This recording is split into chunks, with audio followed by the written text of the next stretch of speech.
தமிழ் மாநில காங்கிரஸ் கட்சி தலைவர் ஜி.கே. வாசன் சென்னையில் தற்போது செய்தியாளர்களிடம் பேசி வருகிறார். அதை நேரடி காட்சியிலே தற்போது பார்க்கலாம். அறிவிப்பேன் என்று மீண்டும் கூறுகிறேன். தமிழ் மாநில காங்கிரஸ் அதிமுக பேச்சுவார்த்தையில் ஈடுபட்டிருக்கிறது உண்மையா? எந்த கட்சியுடன் நான் கூட்டணி வைக்கப் போகின்றேன் என்பதை அதிகாரப்பூர்வமான நிலையிலே பத்திரிகை நண்பர்களை அழைத்து அறிவிப்பேன். நான் ஏற்கனவே சொன்னது போல பல கட்சிகள் நாங்கள் தங்களுடைய கூட்டணியிலே இருக்க வேண்டும் என்று விரும்புகிறது. கட்சியினுடைய நலன் கருதி நல்ல முடிவை எடுப்பேன். இன்றைக்கு தொண்டர்களுடைய மனநிலை, பொதுமக்களுடைய மனநிலைக்கு ஏற்றவாறு எந்த முடிவையும் தமிழ் மாநில காங்கிரஸ் தன்னுடைய எதிர்கால வளர்ச்சியை கருதி எடுக்கும்.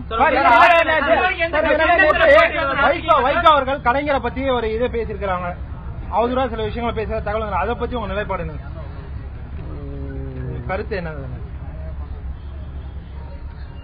நீங்க பொது வாழ்வில் இருப்பவர்கள் ஜாதி, மதம், இனம், மொழி ரீதியாக விமர்சனம் செய்வது என்பது எப்பொழுதுமே ஏற்புடையது அல்ல. குறிப்பாக அரசியலிலே உள்ளவர்கள் விமர்சனம் செய்யும் போது அது யாரையும் புண்படுத்துவதாக இருக்கக்கூடாது. திரு வைகோ அவர்களை பொறுத்தவரையிலே தான் பேசியதற்கு உடனே வருத்தம் தெரிவித்திருப்பதையும் நான் குறிப்பிட விரும்புகிறேன். 234 தொகுதியில் அதிமுக அவர்களுடைய வேட்பாளர் கூட்டணி கட்சிகள் சேர்த்து வேட்பாளர் அறிவிச்சிருக்காங்க. இந்நிலையில தமிழ்நாடு காங்கிரஸ் இடம் இல்லை அப்படின்னு எடுத்துக்கலாமா? நான் ஏற்கனவே சொன்னது போல ஒவ்வொரு கட்சியும் தேர்தலின் போது படிப்படியாக தங்களுடைய நிலையை அறிவிப்பது என்பது சகஜமே.